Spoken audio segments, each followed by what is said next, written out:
The role of the news media is central to the modern democratic process. For most people, the news media are the dominant source of information about the world. They tell us what matters, they tell us who matters. The way we vote or the way we respond to opinion pollsters is based largely on media information. So the quality of a democracy now depends upon the information they provide. The mainstream media really represent elite interests, and they serve those elite interests in a way that can be described as carrying out a propaganda function. If you want to understand the way some system works, you look at its institutional structure. How is it organized? How is it controlled? How is it funded? And so on. The big question, of course, is what kind of information do we get? Does it come from a diverse range of perspectives, or are some views dominant and others excluded? The most commonly repeated theory is that the media tilt towards the left or to the liberal end of the political spectrum. What's curious about this view is that there's almost no evidence to support it. In fact, the bulk of evidence suggests that the media tend to be biased the other way. The spectrum of opinion most often represented goes from centre to right, while voices on the left are generally absent. This is the essence of Herman and Noam Chomsky's thesis. In the last 10 or 20 years, there's been massive research documenting the fact that the media are extraordinarily subordinated to external power. Now, when you have that power, the best technique is to ignore all of that discussion, ignore it totally, and to eliminate it by the simple device of asserting the opposite. If you assert the opposite, that eliminates mountains of evidence demonstrating that what you're saying is false. That's what power means. And the way you assert the opposite is by just saying the media are liberal. Okay, now the question that we discuss is, are the media too liberal or are they not too liberal? We're talking about your letters saying that the media were biased in the last election. The bulk of our mail supports the notion that there's a definite liberal tilt to the news media. All right, now that we've narrowed the agenda to the one acceptable question, are the media too liberal, let's have a look at the way it's argued.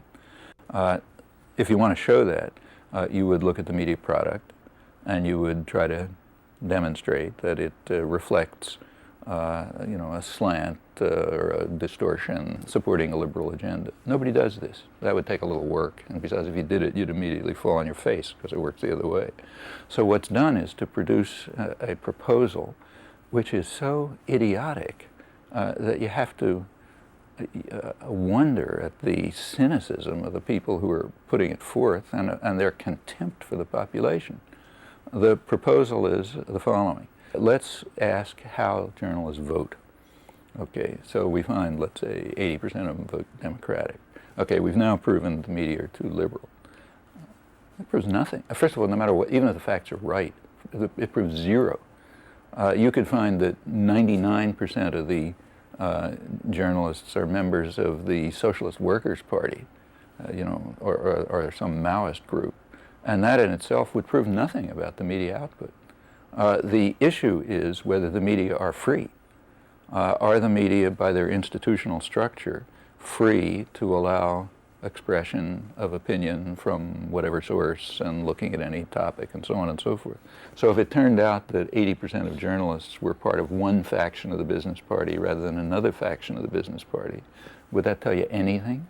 Even if you take these studies at their face value, there are a number of flaws with them.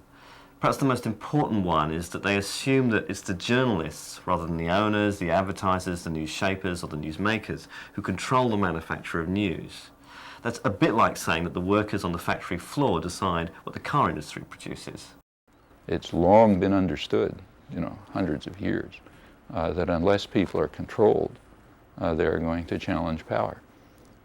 They will not simply willingly accept subordination, domination, hunger, and so on. Nobody's going to accept that if they have choices. So it is therefore necessary for those who are in the positions of control decision-making, monopolize wealth, and so on.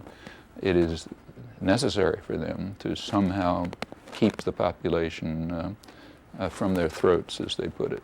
And that can either be done by force, or as force, that capacity declines by control of opinion. There's no other method.